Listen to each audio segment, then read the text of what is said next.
So today we're going to be going over a single leg RDL using the wall for assistance.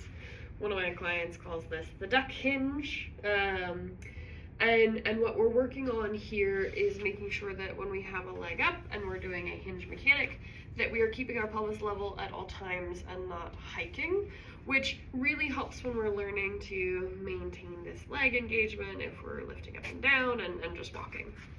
So you're going to take an object of your choice. It can be a Pilates ball, it can be a yoga block, it can be a foam roller, and you are going to put it between your hip and the wall. I don't recommend putting it low right over your greater trochanter. You want it sort of more against the bone of your pelvis, simply because greater trochanters don't really like to be pushed on that much.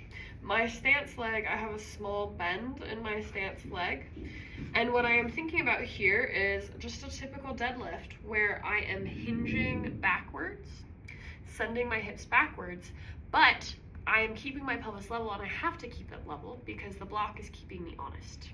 And then I'm squeezing my butt to come up. So a ton of work is happening in my lateral hip here to push me into the wall. And what happens if I hike when I hinge forward, the block will slide, I will fall, or the block will fall. And so this is a really good drill for keeping us honest and making sure that our pelvis isn't hiking or dropping when we're in single leg stance and going through various hinge maneuvers. And you might need to futz a little bit with like, where does it need to be so that when I hinge, it doesn't move and I'm still feeling all this lateral engagement. And like a regular hip hinge, right, I'm thinking about my pelvis shifting backwards and coming forwards.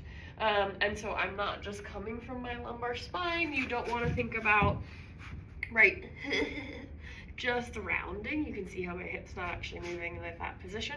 I'm actually thinking about a little bit of this posterior translation, which is why a ball or a foam roller will work a little bit better so that you can slide back and forth.